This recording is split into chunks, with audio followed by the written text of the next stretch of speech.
My wife lost her memory 3 years ago. Last Tuesday, I took her to see a neurologist in Asheville. When my daughter stepped out to take a call, the doctor's hands trembled as he leaned forward and whispered urgently, "You need to get your wife away from your daughter immediately." Before he could explain why, my daughter returned clutching her designer purse with white knuckles and that same concerned smile she'd worn for months.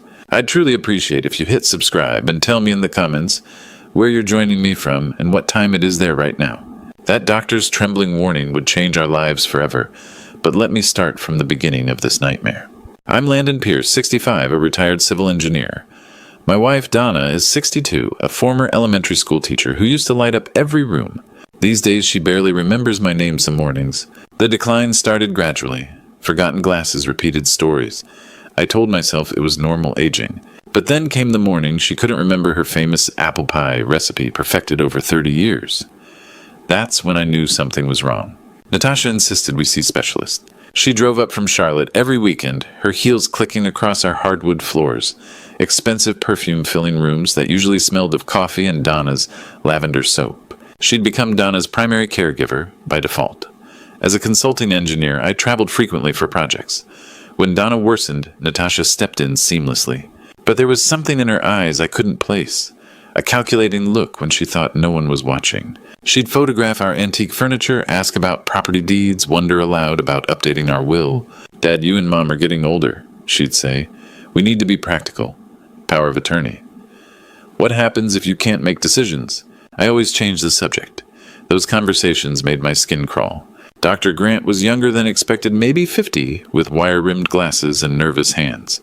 He'd been highly recommended, supposedly one of the best neurologists in western North Carolina. He examined Donna with us present. "Memory tests, coordination, checks questions," she answered with increasing confusion. "What year is it, Mrs. Pierce?" 2021. "Who's the president? Obama or Bush?"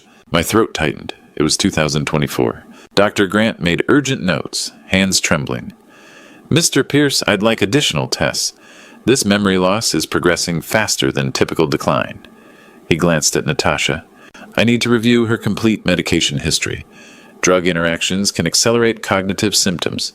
Mom barely takes anything," Natasha said lightly. "Just blood pressure pills and vitamins." "Who manages her medications?" "Natasha does," I said. "She organizes Mom's weekly pill case. She's been incredibly helpful." Something flickered across his face. Alarm. Before I could interpret it, Natasha stood abruptly. "Sorry, I need to take this call." She glanced at her phone, though I hadn't heard it ring. "I'll be right back." The moment the door closed, Dr. Grant's demeanor transformed. He leaned forward, knuckles white against his desk. "Mr. Pierce," he whispered urgently, "you need to get your wife away from your daughter. Immediately." My heart raced. "What are you talking about?" "The medication records the decline pattern, the timeline. I've seen this before. Certain substances can induce symptoms identical to dementia. They cause genuine memory loss, but effects can be reversible if caught early." The room tilted. "What are you saying?" "Your wife might not have dementia at all. She might be." The door opened. Natasha stood there, clutching her purse eyes, moving between us with sharp assessment. "Sorry that took so long," she said smoothly. "Is everything all right, doctor?" The drive home felt longer than usual. I kept glancing at Natasha in the passenger seat, Dr. Grant's urgent whisper echoing in my mind. She sat rigid, fingers drumming against her leather purse, checking her phone every few minutes with nervous energy I'd never seen before. "Everything okay, sweetheart?" I asked, trying to keep my voice casual. "Just work stuff, Dad. You know how it is." But her laugh sounded forced brittle. She clutched that purse like her life depended on it. Back at our house on Sunset Ridge Drive, Natasha immediately went to the kitchen where she kept Donna's medications organized in a weekly pill dispenser. I watched from the doorway as she methodically sorted tablets into tiny compartments, her movements precise and practiced. "Mom, time for your evening pills," she called out sweetly. Donna shuffled in, wearing her favorite cardigan, the one with small roses that she'd owned for 15 years. She took the pills without question, trusting as a child. The sight made my stomach turn for reasons I couldn't yet articulate. "I think I'll make some tea," Natasha announced. "Dad, why don't you help Mom get settled in the living room?" As I guided Donna to her recliner, fragments of the past 3 years began reassembling in my mind like pieces of a disturbing puzzle. Before her decline, Natasha visited maybe once a month, usually for holidays or special occasions. But as Donna's condition worsened, those visits became weekly, then twice weekly. I'd been grateful then. What loving daughter wouldn't want to spend more time with her ailing mother? Now I remembered other details. How Natasha always insisted on handling Donna's medications. How she'd grown defensive when I suggested we try a different doctor. How she'd pushed for me to travel more, taking on longer consulting contracts. Dad's expertise is in such demand, she'd tell people. Mom and I managed just fine while he's away. The financial troubles had started around the same time. Natasha's messy divorce from Marcus had dragged on for 18 months, bleeding her savings dry. Her ex-husband's lawyer had been ruthless, claiming she'd hidden assets. The settlement left her with crushing debt. $180,000 she'd confided to me, last Christmas tears streaming down her face. I don't know how I'll ever dig out of this hole, Dad. The creditors are calling constantly. I'd offered to help then, but she'd refused. I'm a grown woman. I'll figure it out. Now, watching her move through our kitchen with practiced familiarity, I wondered exactly how she'd planned to figure it out.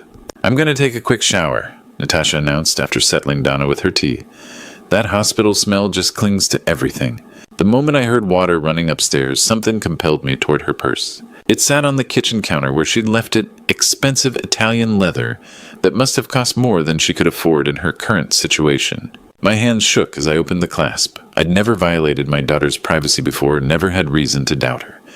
Inside, I found the usual items: wallet, keys, lipstick, breath mints. But tucked into a side compartment, wrapped in a silk scarf, was a small amber prescription bottle. The label had been partially torn off, but I could make out part of the drug name and the crucial detail that made my blood run cold. Diazepam, veterinary use only. Veterinary use only? I stared at the bottle, my engineer's mind processing the implications with horrible clarity. This wasn't medication for humans. This was something designed for animals, something that had no business being anywhere near my wife. The shower was still running upstairs. Donna sat peacefully in the living room, humming an old song she used to sing to our children. And in my trembling hands was evidence that the daughter I'd raised, the little girl who used to braid dandelions into crowns, had been systematically poisoning her own mother. What kind of monster drugs their own mother? The next morning found me at the Asheville Public Library, before opening pacing like a man possessed. Sleep had been impossible. That amber bottle haunted me. Juniper Wells.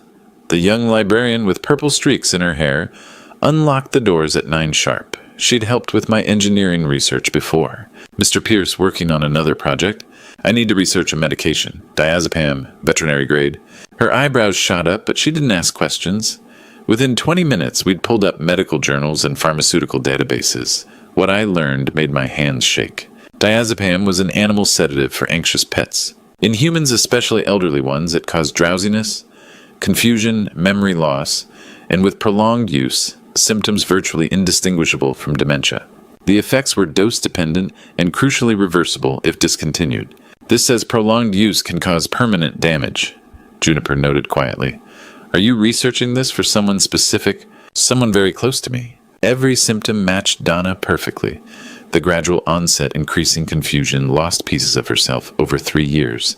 Not Alzheimer's, systematic poisoning. How long for recovery if someone stopped taking this? This study shows cognitive improvement within 24 to 48 hours. Significant recovery over weeks. I printed everything and drove home with a plan. If Donna was being drugged, stopping the medication should prove it. Back home, Donna sat staring blankly at an incomplete crossword. Natasha had returned to Charlotte, wouldn't be back until Friday to refill the pill organizer. I had 3 days. That afternoon, I examined Donna's pills. 7 compartments each with 4 tablets. I recognized legitimate prescriptions. Blood pressure, cholesterol. But 2 others were unfamiliar. Small blue pills not from any prescription I'd authorized. Using my workshop magnifying glass, I found tiny markings. DZ5. Diazepam 5 milligrams. I replaced them with similar vitamins, heart pounding. In a way, I was diffusing a bomb. Before dinner, I visited Augustus Vale next door.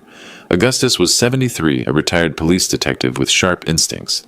Gus, hypothetically, if someone discovered family poisoning, what's the smartest approach? Augustus studied me carefully. Hypothetically, get proof first. Document everything. And be very careful. People who poison don't usually stop at one victim when threatened.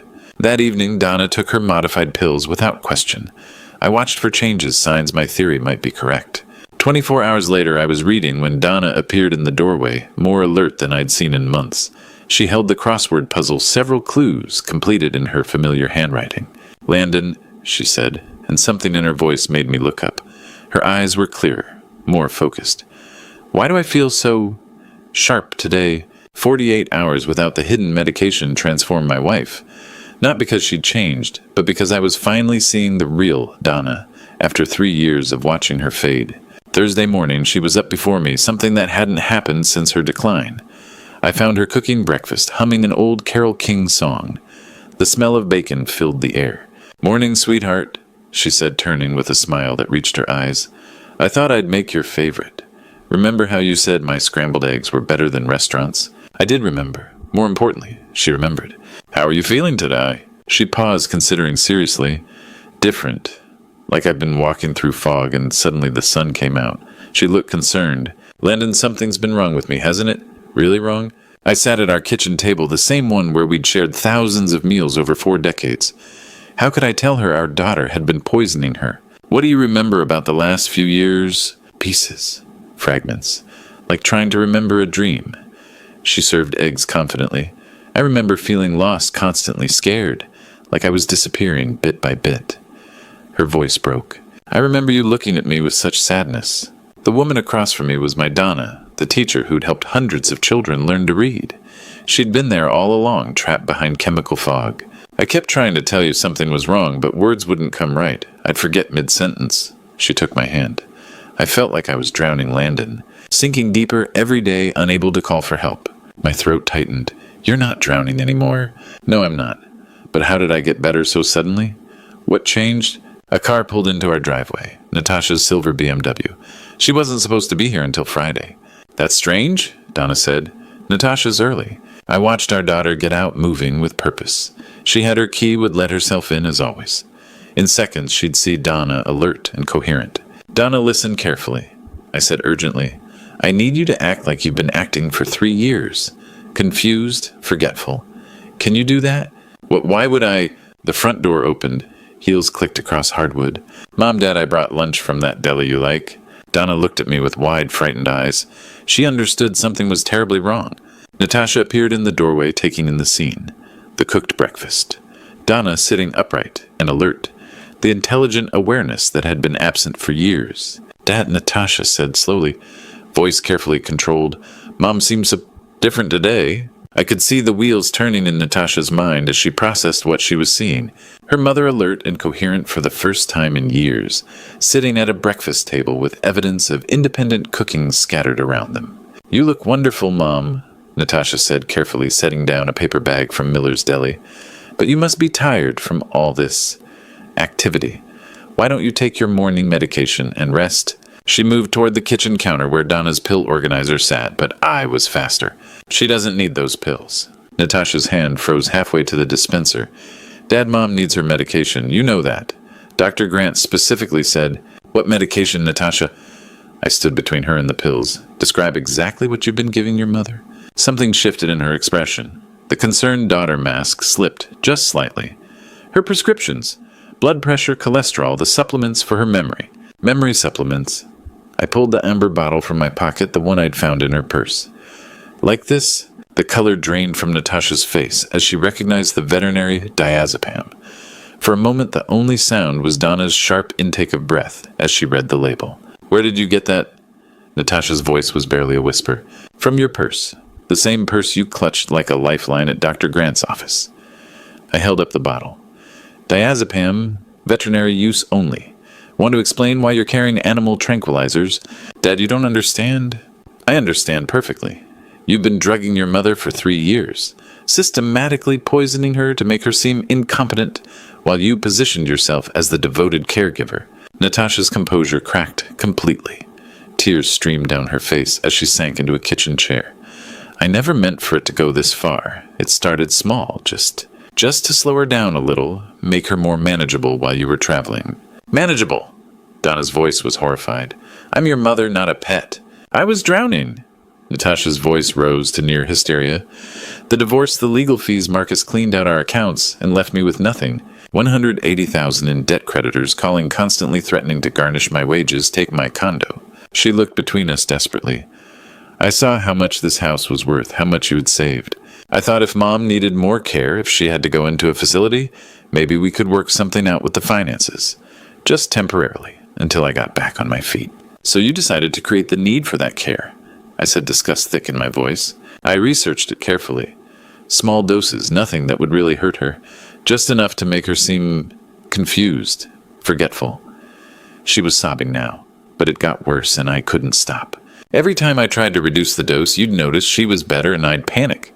You destroyed 3 years of her life, 3 years of our marriage. I never meant to hurt her this much. I love Mom. I love both of you. No, you don't. My voice was ice. You love our money. You love what we could give you. Natasha wiped her eyes, and I saw calculation return to her expression. Dad, look at yourself. You're paranoid, making wild accusations. Maybe the stress of caring for Mom has affected your judgment, too. Maybe you both need professional help. She reached into her briefcase and pulled out a folder of legal documents. I've already spoken with attorneys about guardianship options, for both of you. The courts take elder abuse very seriously, especially when family members make unfounded accusations against their caregivers.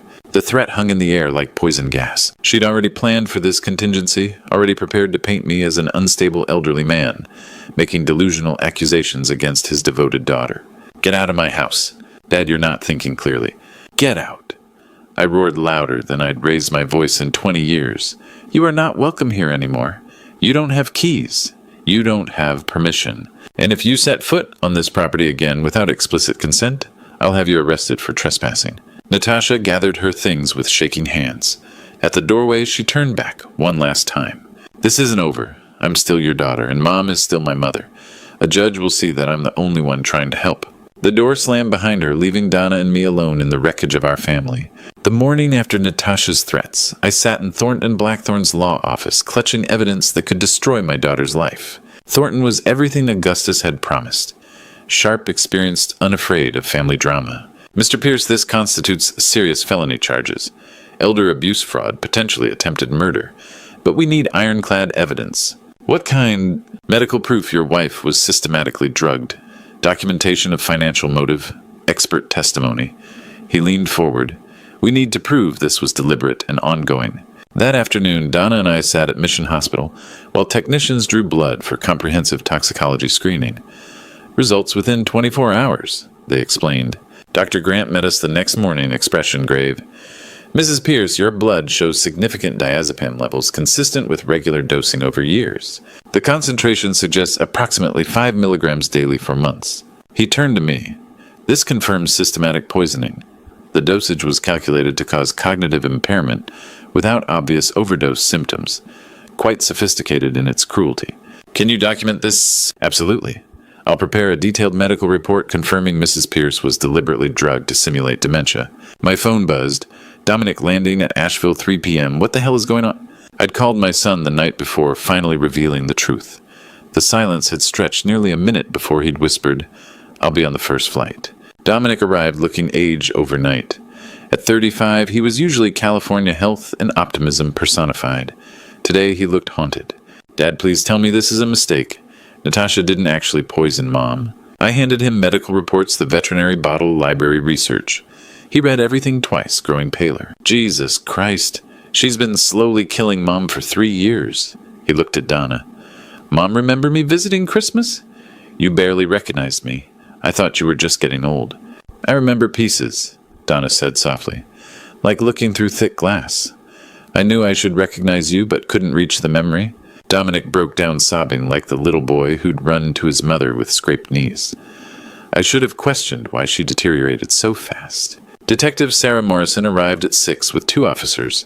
She'd reviewed everything: medical reports, veterinary, medication, Dr. Grant's testimony, Natasha's financial records. Mr. Pierce, we have enough for elder abuse fraud and reckless endangerment charges. The DA's considering attempted murder depending on case development.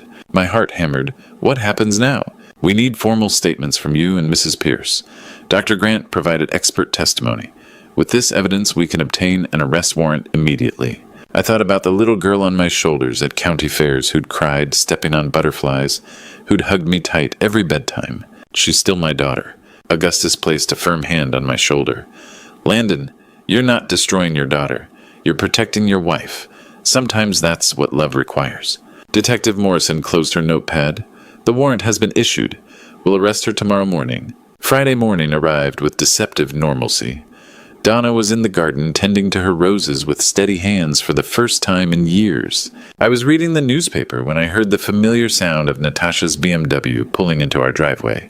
She walked up to the front door with her usual confident stride designer purse slung over her shoulder, carrying a bag from the pharmacy. Everything about her demeanor suggested she believed yesterday's confrontation had been successfully managed, that her threats had intimidated me into silence. "Morning, Dad," she called through the screen door.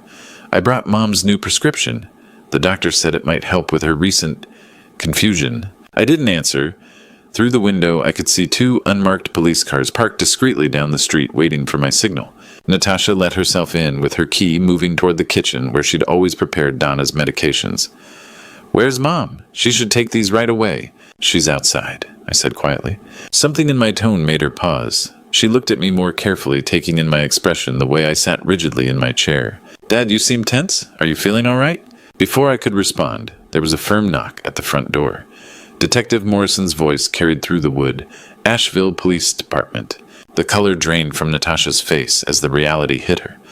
The pharmacy bag slipped from her fingers, pills scattering across our hardwood floor. "No," she whispered. "Dad, you didn't." I opened the door to let Detective Morrison and Officer Williams inside. They moved with professional efficiency, but their expressions were grim. "Natasha Pierce," Detective Morrison said formally, "you're under arrest for elder abuse fraud and reckless endangerment in connection with the systematic drugging of Donna Pierce. You have the right to remain silent." Officer Williams continued producing handcuffs.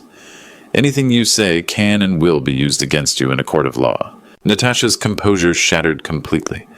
She fell to her knees on our living room floor, sobbing with a desperation I'd never seen from her. "Daddy, please," she begged, using the name she hadn't called me since childhood. "Please don't let them take me. I'm sorry. I'm so sorry. I never meant for it to go this far." The sound of her childhood nickname cut through me like a blade.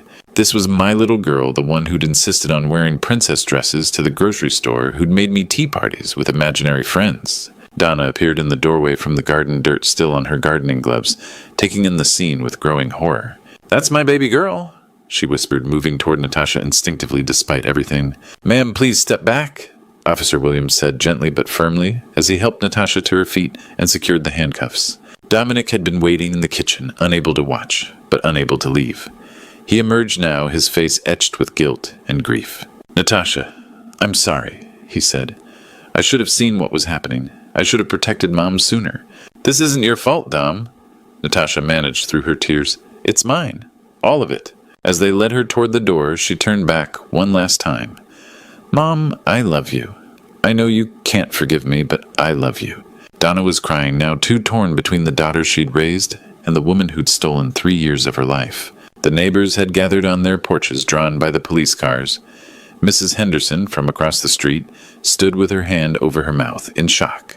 The Johnsons whispered urgently to each other, their children peeking out from behind their legs. I watched through the window as they helped Natasha into the back of the patrol car, her designer clothes, and perfect makeup, a stark contrast to the handcuffs and tears. The little girl who'd once caught fireflies in mason jars was gone, replaced by someone I barely recognized. "I've lost my daughter to save my wife," I said aloud, the words tasting like ash. Augustus appeared at my side, having witnessed everything from his own porch. "You did what you had to do, Landon. Sometimes protecting the people we love means making impossible choices." Detective Morrison handed me a business card before leaving. "The trial is scheduled for next month, Mr. Pierce. We'll need you and Mrs. Pierce to testify." The Buncombe County Courthouse buzzed with quiet tension on a gray October morning. I sat in the front row beside Donna, both of us dressed in our Sunday best, watching our daughter enter the courtroom in an orange jumpsuit that made her look younger and more vulnerable than her 38 years. Natasha's attorney, Damien Rothschild, was everything I'd expected from someone charging $500 an hour, expensive suit, silver hair, and the kind of confidence that comes from winning cases that should have been lost. He'd flown in from Charlotte, specifically for this trial, hired with money Natasha somehow still had access to. Thornton Blackthorne sat at the prosecutor's table, our evidence organized in neat manila folders. Over the past month, he'd become more than our lawyer. He'd become our advocate, someone who understood that this case was about more than legal precedent.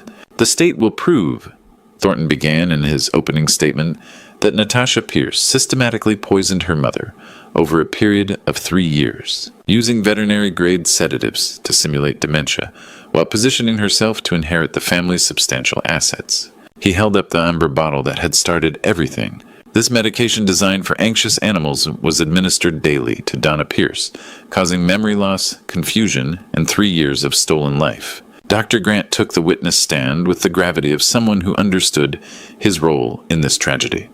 The blood work conclusively shows diazepam levels consistent with regular deliberate dosing. This wasn't accidental or medicinal. This was systematic poisoning designed to incapacitate. In your professional opinion, Dr. Grant, was this attempted murder? It was attempted destruction of a human mind. Whether the defendant intended death or just control the result was the same, the deliberate erasure of Donna Pierce's cognitive abilities. Damien Rothschild's cross-examination was aggressive but futile. The evidence was overwhelming: the medication bottle with Natasha's fingerprints, the blood tests, the financial records showing her crushing debt, and most damning of all, the dramatic improvement in Donna's condition once the drugging stopped. When it came time for Natasha to speak, she surprised everyone by standing without prompting. "Your Honor, I want to change my plea to guilty." Rothschild grabbed her arm, whispering urgently, but she shook him off. "I did everything they said I did. I drugged my mother for 3 years because I was desperate and selfish and thought I could get away with it." Her voice cracked. "I told myself I was just making her more manageable, but I knew what I was really doing. I was stealing her mind to save my financial situation." She turned toward our section of the courtroom, tears streaming down her face. "Mom, I'm sorry. I know those words don't mean anything after what I've done, but I need you to know that I never stopped loving you, even when I was hurting you. Dad, I'm sorry for destroying our family. I'm sorry for making you choose between your wife and your daughter." Judge Patricia Winters, a stern woman in her 60s who'd seen every kind of family destruction imaginable, showed no emotion as she delivered the sentence. "Natasha Pierce, you have committed one of the most heinous betrayals of trust I've encountered in 20 years on this bench. You systematically poisoned your own mother, stole 3 years of her life, and nearly destroyed her marriage and mental health for financial gain." She paused, letting the weight of her words settle over the courtroom. I sentence you to 7 years in state prison, followed by 3 years of supervised probation. You will also pay full restitution for medical expenses, legal fees, and damages to your parents." The gavel's bang echoed through the silent courtroom like a gunshot. Donna broke down completely, then sobbing into her hands. "She's still my baby girl," she whispered over and over. I wrapped my arms around my wife, feeling the weight of everything we'd lost and everything we'd saved. "Justice has been served," I murmured into her hair, but the cost was too damn high. As they led Natasha away in shackles, she looked back one final time. Our eyes met across the courtroom, and for just a moment, I saw the little girl who used to fall asleep in my lap during bedtime stories. Then she was gone, and we were left to figure out how to rebuild our lives from the wreckage of our family. 6 months later, spring arrived early in Asheville, bringing renewal that mirrored our journey back to wholeness. I found Donna in our garden tending roses she'd stared at blankly for 3 years now, pruning with remembered expertise. "The soil's perfect this year," she said, eyes sparkling with intelligence I'd fallen in love with 42 years ago. "We'll have the best blooms ever." The transformation still amazed me daily. Her memory had returned almost completely, spirit restored. She was volunteering again at the Literacy Center, finding purpose in teaching. I'd retired completely after the trial, turning down contracts that would take me away. At 65, I'd learned no bridge was more important than the woman beside me at breakfast. "I lost 3 years with you," I'd told her one evening. "I'm not losing another day." Dominic had relocated from California to Charlotte, just 2 hours away. Guilt over missing the signs had transformed him into the son we'd hoped he'd become. He visited every weekend now. "The warning signs were there," he'd said. "I chose not to see them. Son, your sister fooled everyone. The important thing is we stopped her." We'd visited Natasha twice at the correctional facility. She looked smaller in prison uniform, worn down by her choices. "I dream about Mom's face when they put the handcuffs on," she'd said. "I'll carry that image forever." Donna had reached across the table. "I forgive you, Natasha. I don't understand what you did, and I'll never forget it. But I forgive you because you're still my child." That was 3 months ago. We hadn't returned since. Augustus continued being our rock, stopping by evenings to share beer and wisdom. The tragedy isn't that we trusted Natasha. he'd observed. The tragedy is she chose to exploit that trust instead of honoring it. I'd started speaking at community centers about elder abuse warning signs. The response was overwhelming. Dozens shared similar concerns asking for advice. Sometimes the greatest danger comes from those we love most, I tell audiences. Not because love is dangerous, but because it makes us want to believe the best about people even when evidence suggests otherwise. The house felt lighter now. Donna's laughter filled rooms silent too long. Our marriage, tested by 3 years of confusion, had emerged stronger. "We're survivors," Donna said, reading about a similar Tennessee case. "Maybe our purpose is helping other families recognize what we missed." As I write this sitting where I first held that amber medication bottle, I'm struck by how much changes when we choose to see truth. Our family will never be the same. We'll always carry betrayal scars and grief over losing a daughter to her choices. But we're alive, we're together, and we're using our pain to protect others. Sometimes that has to be enough. Looking back at this true story, I realize how blind trust nearly destroyed everything I held dear. Don't be like me. Don't ignore the warning signs when someone you love starts changing. I trusted completely because Natasha was my daughter, but God teaches us to be wise as serpents and gentle as doves. The hardest lesson from our grandpa stories isn't about recognizing poison in pill bottles. It's about recognizing when love becomes manipulation, when care becomes control. I spent 3 years watching my wife disappear, telling myself it was natural aging when every instinct screamed something was wrong. God gave me that moment with Dr. Grant for a reason, his whispered warning through a trembling physician who risked everything to tell the truth. But I almost missed it because I couldn't imagine my own child capable of such betrayal. Don't make my mistake. When medications multiply without explanation, when someone insists on controlling all medical decisions, when a family member suddenly becomes indispensable while others are pushed away, pay attention. These aren't coincidences in grandpa stories like mine. They're red flags written in invisible ink. This true story taught me that protecting our loved ones sometimes means protecting them from family. God doesn't promise us easy choices, only the strength to make necessary ones. I nearly lost Donna forever, because I loved Natasha too much to see her clearly. Trust but verify, love but stay vigilant, and remember, the greatest betrayals often come wrapped in the language of care. Our true story proves that even in the darkest family, betrayal's grandpa stories can have endings where justice prevails and love survives, though forever changed. If this story resonated with you, please share it with someone who needs to hear it. Hit that subscribe button to join our community of survivors and protectors. And tell me in the comments, have you ever had to choose between family loyalty and protecting someone you love? Your story might save another family from walking this painful path. My son didn't know I spoke Italian. When I heard what he and his wife said about me that night, my heart shattered into 1,000 pieces. The next day, when my son told the house seller to put only his and his wife's names on the deed, using my money, I realized they saw me as nothing more than a foolish old man with deep pockets. I stayed silent, pretending I understood nothing, but inside I was planning something they would never see coming. This story changed my life forever, and I hope it helps someone else avoid my mistakes. Please comment below with your city and country. I want to see how far this message travels. My name is Eugene Parker. I'm 72 years old, and I thought I knew my family. My son Trevor, 38, had been struggling financially after his third business failure. His wife, Chiara, a 35-year-old Italian woman, worked at a travel company but never earned enough to cover their lifestyle. I've been a widower for 3 years, living alone in South Boston. After 45 years as an electrician, I had a decent pension and savings. Nothing fancy but enough to live comfortably and help my family when needed. Trevor had tried everything. The food truck that got shut down by health inspectors, the online marketing scheme that collapsed. His latest landscaping company folded when his partner disappeared with their equipment. Each failure crushed his confidence a little more. Chiara was different from Trevor's previous girlfriends.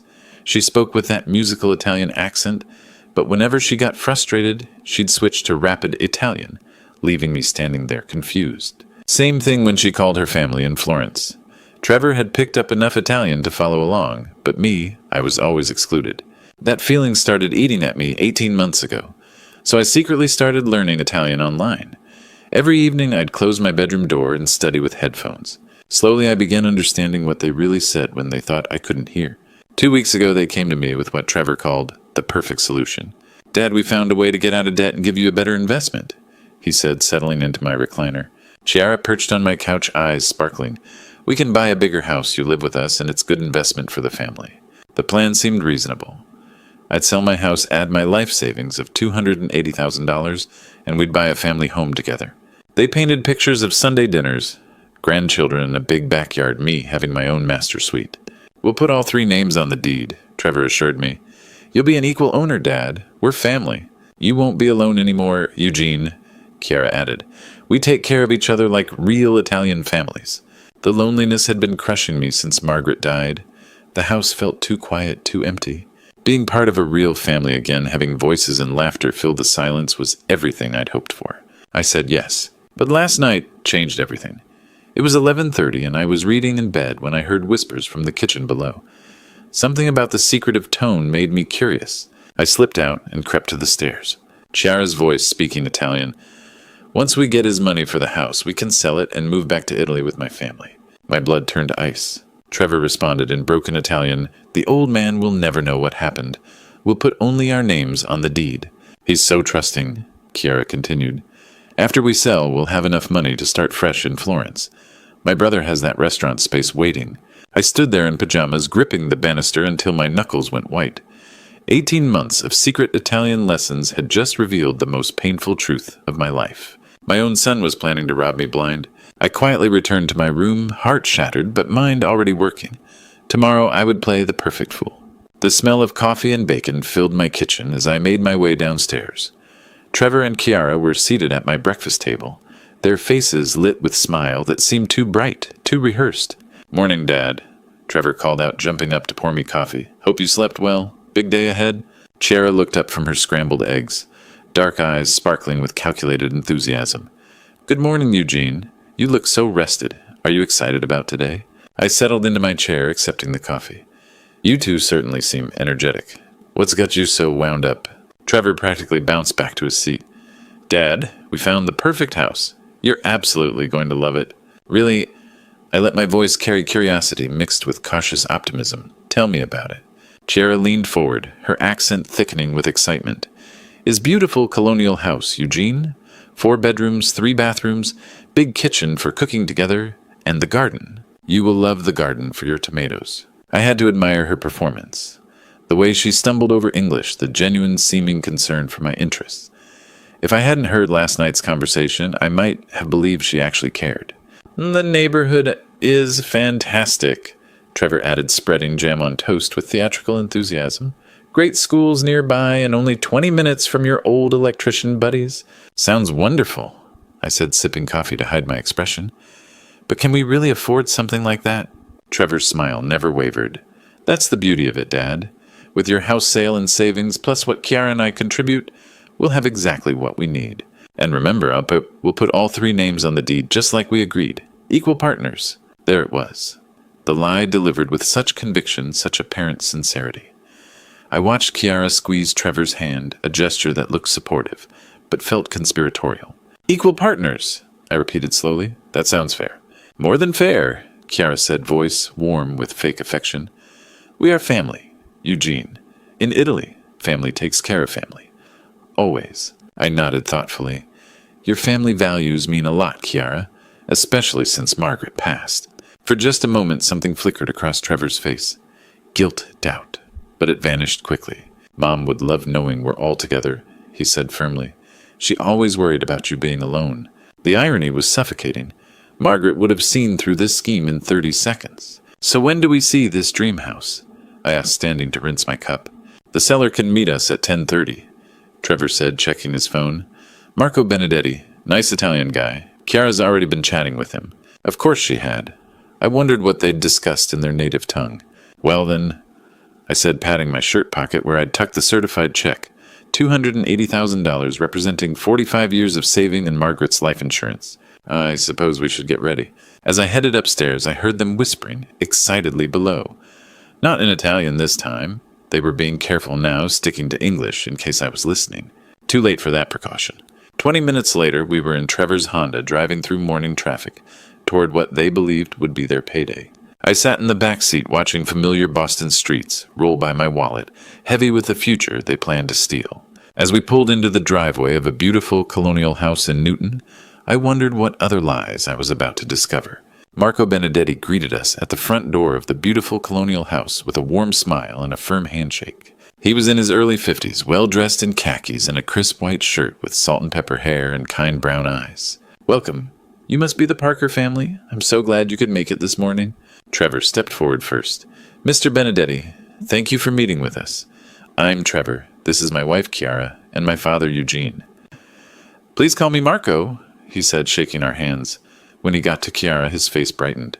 "Ah, the lovely lady I spoke with on the phone. Your voice is even more beautiful in person." Chiara blushed prettily, her accent showing through. "Thank you, Marco. You are very kind.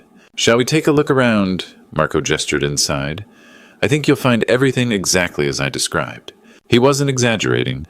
The house was stunning. Gleaming hardwood floors, crown molding, and large windows filled every space with natural light. The kitchen had granite countertops, stainless steel appliances, and an island perfect for family gatherings. "The previous owners took excellent care," Marco explained. "New roof 2 years ago, updated electrical heating system just serviced." I found myself genuinely impressed despite everything. The master bedroom had a walk-in closet and ensuite bathroom. 3 additional bedrooms each, spacious and full of character. The finished basement could serve as a family room. But the backyard really got to me. A sprawling lawn surrounded by mature oak trees with established flower beds, and a vegetable garden area perfect for the tomatoes Margaret and I used to grow. "It's beautiful," I said, meaning every word. "This would have been perfect for our family." Trevor shot me a quick look at my past tense, but Marco seemed pleased. "The asking price is $420,000, Marco said as we gathered in the living room. "But I'm flexible for the right buyers. This house deserves a family that will love it." "That's very reasonable," Trevor said, slipping into negotiation mode. "We're definitely interested, but we'd need to discuss details." Chiara nodded enthusiastically. "Is exactly what we are looking for, Marco. Perfect for raising famiglia." I noticed how she let that last word roll off her tongue, the Italian pronunciation natural and musical. Marco noticed too, his eyebrows raising with interest. "Famiglia," he repeated with a smile. "You speak Italian?" "A little bit," Chiara said modestly. "I am from Firenze originally." "Firenze, beautiful city. I have cousins there," Marco said, his demeanor shifting to something warmer. "And you, Trevor, do you speak Italian as well?" Trevor straightened with obvious pride. "I've been learning from Chiara. I'm not fluent, but I can get by." Marco glanced at me with polite curiosity. "And you, Mr. Parker?" I shook my head with what I hoped looked like good-natured resignation. "I'm afraid not. These two leave me in the dust when they start chattering away in Italian. I just smile and nod." Everyone laughed, including me, though mine felt hollow. Marco studied Trevor and Chiara for a moment, something calculating flickering behind his friendly expression. Then he smiled and said, "Well then, perhaps we should discuss the specifics of what you're looking for." That's when Marco switched to Italian, and my world changed forever. Marco looked at Trevor and Chiara and said in Italian, "So how do you want to handle the paperwork?" I continued examining a family photo on the mantelpiece, my expression carefully neutral, while my heart began to race. Here it was, the moment of truth I'd been dreading and anticipating in equal measure. Trevor responded in his broken but confident Italian, "We want only my wife's name and mine on the deed." Marco's eyebrows furrowed slightly. "But your father is contributing the money, correct?" "Yes," Chiara said smoothly in Italian, "but he doesn't need to be on the legal documents. It's simpler this way." I picked up another photo, this one of Marco with what looked like his own family, and pretended to study it with interest. My hands were steady, but inside, everything was crumbling. Trevor leaned forward conspiratorially. "The old man doesn't understand anything anyway," he said in Italian. "He'll sign whatever we put in front of him." The casual cruelty in his voice hit me like a physical blow. This was my son. The boy I'd taught to ride a bike, helped with homework, walked down the aisle at his wedding. And he was talking about me like I was some senile fool to be manipulated. Marco shifted uncomfortably in his chair. "Are you sure about this?" "It doesn't seem right to me." "Don't worry about it," Trevor said, waving his hand dismissively. "He trusts us completely. He'll never find out." Chiara nodded in agreement. "It's really better for taxes this way. Less complicated paperwork. We can always add him later if needed." "But we won't need to," Trevor added with a smirk. "This way we have full control over the property decisions." I set down the photo carefully, my vision blurring for just a moment. The way they talked about control, like I was just an inconvenience to be managed, rather than the father who'd sacrificed everything for them. Marco looked increasingly troubled. "I have to say this makes me very uncomfortable. The man seems like a good father. He is, Trevor said carefully, but he's getting older and sometimes gets confused about financial matters. We're just looking out for his best interests. The lies came so easily to him. I wondered how long they'd been practicing these justifications for stealing my life savings. Look, Trevor said, his voice taking on a harder edge. Do you want to make this sale or not? We have the money, we love the house, and we're ready to move forward. The details of our family arrangement are our business. Marco was quiet for a long moment, clearly wrestling with his conscience. Finally, he sighed. It's your family. I suppose you know what's best. Exactly, Trevor said, his smile returning. We know what's best for everyone involved. I moved to examine a bookshelf, running my finger along the spine of an Italian cookbook, while my son and daughter-in-law continued to discuss the logistics of their betrayal. They talked about timeline, about how quickly they could get me to sign documents, about which bank would process the paperwork fastest. Every word was a knife twist, but I kept my face blank, my posture relaxed. Just a confused old man admiring someone else's belongings, while the adults handled the important business. So we're agreed then, Chiara said finally. Only our names on all the documents. If that's what you want, Marco said reluctantly.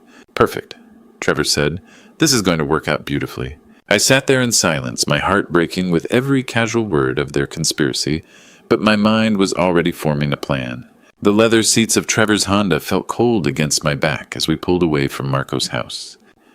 Through the windshield, I watched the beautiful colonial shrink in the distance, the home that should have been our fresh start, now forever tainted.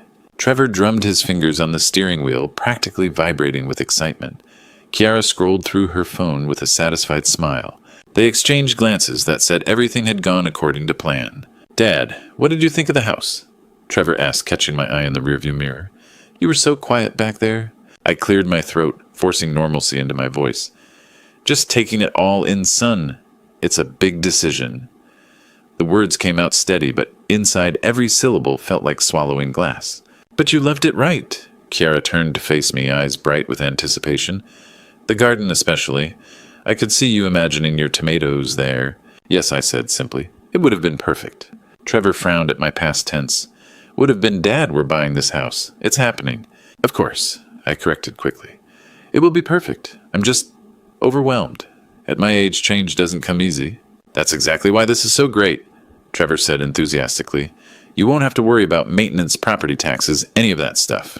Chiara and I will handle all the adult responsibilities. Adult responsibilities? As if 45 years of mortgages and repairs hadn't been adult enough. Your father seems happy with it, Chiara said to Trevor in English, satisfaction clear in her undertone. I stared out the window at familiar Boston neighborhoods, thinking about all the years I'd driven these streets, to work sites, to Trevor's Little League games. When had my son become someone who could speak about me with such contempt? When we got home, Trevor immediately pulled out wine. This calls for a celebration, he announced, producing 2 glasses. To new beginnings. None for me? I said, waving off the glass. I'm feeling tired. Think I'll head upstairs early. Come on, Dad, Trevor pressed. Just 1 glass. We're about to become homeowners together. Really, son, I'm exhausted. I patted his shoulder with forced affection. You two celebrate. You deserve it. I climbed the stairs slowly, hearing their excited whispers below. Once in my bedroom, I closed the door and sat heavily on the bed. 38 years of being Trevor's father. I remembered teaching him to tie shoes, helping with homework, his wedding day hug. When he whispered, "Thanks for everything, Dad." Where had that boy gone? I pulled out my laptop, a Christmas gift from Trevor 2 years ago, and opened the browser. If they thought I was some confused old man who'd sign anything, they were about to learn otherwise. I researched property law, deed transfers, power of attorney documents. I read about elder fraud, about children who exploited their parents' trust. I learned about legal protections, asset safeguarding, financial abuse. Margaret's voice echoed in my memory. Eugene, you're too trusting. Not everyone has your good heart. Gone 3 years, but still trying to protect me. The celebration downstairs continued for another hour. Laughter, music, clinking glasses. They were toasting their future with my money, planning their escape with my life savings. That night I didn't sleep. I planned. The next morning, while Trevor was at work and Chiara was out shopping, I made the phone calls that would change everything. My hands were steady as I dialed Catherine Brooks' number. Catherine had handled Margaret's estate, and I trusted her completely. Brooks and Associates, this is Catherine. Catherine, it's Eugene Parker. I need to make urgent changes to my will and estate planning. There was a pause. Is everything all right? You sound stressed? I've discovered some things about my family. I need to protect my assets. Can you see me today? Of course. 2 o'clock. Bring any documents regarding recent financial discussions. After hanging up, I drove to First National, my bank for 30 years. The teller, Bethany, recognized me immediately. Good morning, Mr. Parker. How can we help you? I need to cancel this certified check and move funds around. I said, sliding the $280,000 check across the counter. Void this and transfer the full amount to a new account. Only my name. Bethany's eyes widened. Of course, sir. This might take a few minutes. While the paperwork processed, I made the call that would either be brilliant or insane. I dialed Marco's number. Hello, Marco Benedetti speaking. I spoke in Italian. This is Eugene Parker. I understand everything you discussed yesterday. Silence stretched so long I thought the call had dropped. Mr. Parker, Marco finally said in Italian, shocked. You speak Italian? Fluently, I replied, and I heard every word my son said about me. Madonna mia, Marco whispered. I was so uncomfortable with that conversation. I almost called you last night. I'm glad you didn't. I needed time to think. But now I need your help. Anything, Marco said immediately. What they planned was terrible. How can I help? I want to buy your house myself, not with them. Just me. Can you hold off on paperwork with Trevor and Chiara? Of course, but can you afford it alone? I have the full amount in cash, but I need you to call Trevor this afternoon. Tell him there's a title complication that needs resolving. Stall them for a week. Marco chuckled with relief. It would be my pleasure, Mr. Parker. Those two don't deserve this house, and they certainly don't deserve a father like you. One more thing, I said. Tomorrow evening, I'm confronting them. I want you there as a witness. 7 o'clock at my house on Ashford Street. Absolutely. And when you see how shocked they are that you speak Italian, I'll try not to smile too much. He laughed. I make no promises, my friend. By 4 o'clock, I had met with Catherine and restructured my entire estate. Trevor was no longer my primary beneficiary. That honor went to the local veterans charity. I had established a trust for my care with Catherine as trustee instead of Trevor. The certified check was voided and money transferred to my private account. Marco had called Trevor with news of title complications delaying the sale. As I sat in my kitchen that evening, listening to Trevor pace upstairs, complaining loudly on the phone about the delay, I felt something I hadn't experienced in months control. By evening, everything was in place for tomorrow's confrontation. When Trevor and Chiara came home that evening, I was waiting in the living room with documents spread across the coffee table. Bank statements, legal papers, and my new will were arranged like evidence in a courtroom. Trevor stopped short when he saw me. Dad, what's all this paperwork? Sit down, both of you, I said calmly. We need to talk. Chiara looked at Trevor with concern, her eyes darting between the documents and my face. She could sense something was wrong. Is everything okay? Trevor asked, settling onto the couch tensely. You look serious. I have something to tell you both. I began in English, then, without warning, switched to Italian. I understand everything you said to Marco yesterday. The change was instantaneous. Trevor's face went completely white. Chiara's hand flew to her mouth, eyes wide with shock and terror. Trevor started in English, but I cut him off. No, I said firmly in Italian.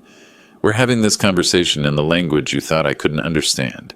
You thought I was just a foolish old man with deep pockets, didn't you? Chiara began to cry, shaking her head frantically. Eugene, please, you don't understand. I understand perfectly, I said, my voice growing harder. I understand that you planned to steal my money and abandon me.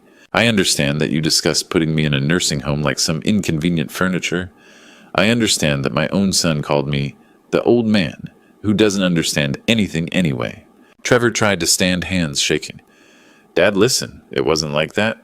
Sit down, I commanded in Italian, and something in my tone made him collapse back. You were trying to rob me. Let's call it what it is. We needed the money, Chiara sobbed. My family in Italy has debts, and Trevor's business, so you decided to steal from the man who raised your husband, who worked double shifts for 45 years to save that money. My voice was ice cold. Whose wife's life insurance you were planning to take? Trevor finally croaked. How long have you known Italian? 18 months, I said. 18 months of listening to you exclude me from conversations. 18 months of being treated like I was too stupid to matter. I picked up the bank statement. The money is gone. All of it. Transferred to an account with only my name. Trevor's eyes went wide. You can't do that? We had an agreement. We had an agreement that you broke the moment you decided to lie to me, I said. I've also changed my will. You're no longer my beneficiary. Dad, please, Trevor begged, switching to English. "We can work this out. We're family."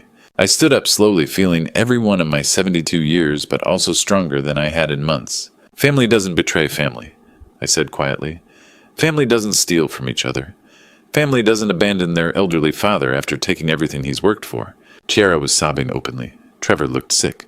"I want you both out of my house," I continued. "Tonight, pack your things and go." "Dad, where will we go?" Trevor asked, voice breaking. "I don't care," I said, meaning it. "You should have thought about that before you planned to steal from me." I looked at my son, this stranger wearing my son's face, and felt something inside me finally break free from years of disappointment. "You are no longer my son."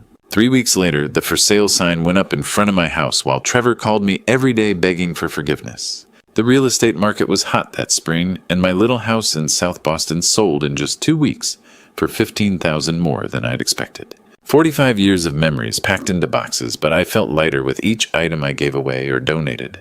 Trevor and Chiara had been forced to move out the night of our confrontation. I'd watched from my bedroom window as they loaded their car with suitcases and boxes, Chiara crying, while Trevor made frantic phone calls trying to find them somewhere to stay. They ended up renting a cramped studio apartment in Revere, far from the colonial house they'd planned to steal from me. "Dad, please," Trevor said during one of his daily calls. "We made a mistake. We're family. Family doesn't betray family." I replied the same words I'd used that night. Then I hung up. The calls kept coming. Sometimes it was Trevor's voice breaking as he apologized. Sometimes it was Chiara sobbing in Italian, begging me to reconsider. I let them all go to voicemail. One afternoon, I found a handwritten letter in my mailbox, written in Chiara's careful Italian script. She poured her heart out on 3 pages, explaining about her family's debts in Florence, about Trevor's failed businesses, about how desperate they'd become. She swore they never meant to hurt me, that they'd planned to take care of me after they moved to Italy. I read it twice, then threw it away. Pretty words couldn't erase what I'd heard that day at Marco's house. With the house sold and my affairs in order, I had some decisions to make. The first was easy. I donated $100,000 to the Veterans Support Network, a local charity that helped elderly veterans who had no family support. The irony wasn't lost on me. "This is incredibly generous, Mr. Parker," said Janet Morrison, the charity's director, when I presented the check. "This will help so many people who have nowhere else to turn." "That's exactly why I'm giving it," I told her. Next, I found myself a cozy 1-bedroom apartment in a quiet complex in Arlington. It had a small balcony where I could grow tomatoes in pots, a modern kitchen, and neighbors who minded their own business. The rent was reasonable, and with my pension and the remaining $200,000 from the house sale, I was more financially secure than I'd ever been. Marco called me the day I moved into my new place. "How are you settling in, my friend?" he asked in Italian. "Better than I expected," I said, looking around my clean, simple apartment. "It's peaceful here. And your son's still calling." "Every day, but I don't answer." "Good," Marco said firmly. "What they planned to do was unforgivable. You did the right thing, Eugene." "Sometimes I wonder if I was too harsh," I admitted. "No," Marco said immediately. "I have 3 children of my own. If any of them treated me the way Trevor treated you, I would do exactly what you did. Respect must be earned even from family, especially from family." 2 months after the confrontation, Trevor showed up at my apartment building. The security guard called up to ask if I wanted to see him. "No," I said without hesitation. "Tell him I'm not available." Through my balcony window, I watched Trevor sit on a bench across the street for 2 hours, occasionally looking up at my building.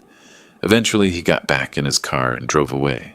He didn't come back. As summer arrived and my tomato plants began to flourish on the balcony, I realized something had fundamentally changed inside me. The constant worry about Trevor's finances, the guilt over not helping enough, the exhausting effort of trying to maintain a relationship with people who saw me as an ATM. All of it was gone. For the first time in years, I felt truly free. 6 months later, as I sat in my peaceful garden reading an Italian novel, I realized that betrayal had given me the greatest gift of all, my independence. The morning sun filtered through my balcony's small oak tree. My tomato plants were heavy with fruit, and the Italian novel in my hands, Il nome della rosa by Umberto Eco, was challenging but rewarding. I understood more with each page. This was my life now.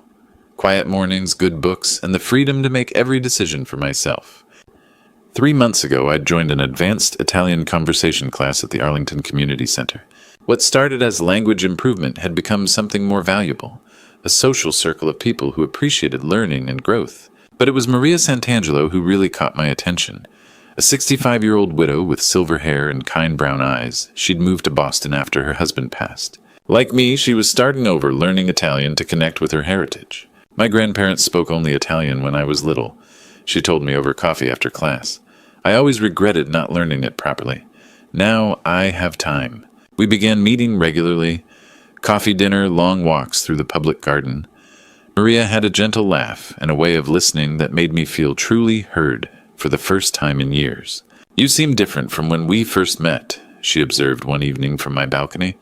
"More settled in yourself." I found myself telling her the whole story. About Trevor Chiara, the betrayal and confrontation. "That must have been devastating," she said, taking my hand. "But look at you now. You saved yourself." Trevor still called occasionally, though, less frequently. The last time he sounded different, humbler, maybe genuinely sorry.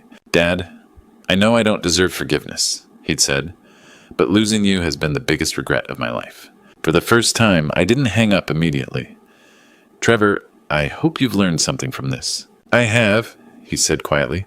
"I just hope it's not too late." "Ah, that's up to you." I told him, then ended the call. I wasn't ready to forgive, maybe never would be. But I was no longer angry. Anger requires energy I preferred to spend on better things.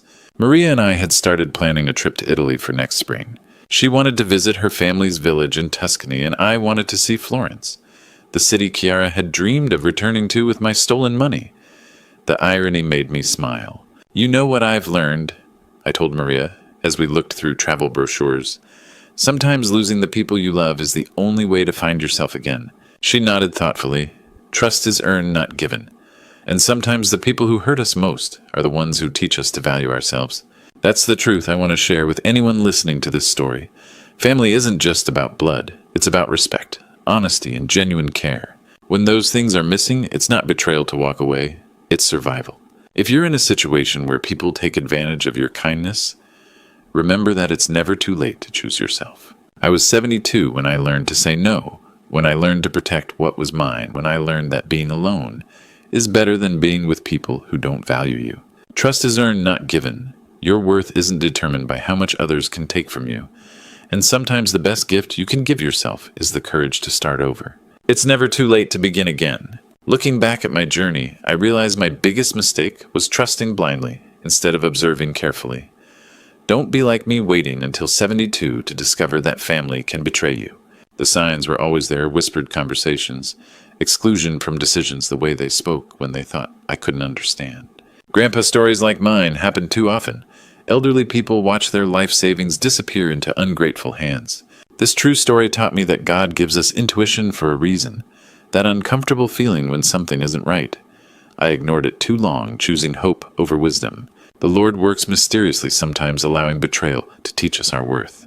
When I finally stood up for myself, I felt God's strength flowing through me, giving me courage I never knew I possessed.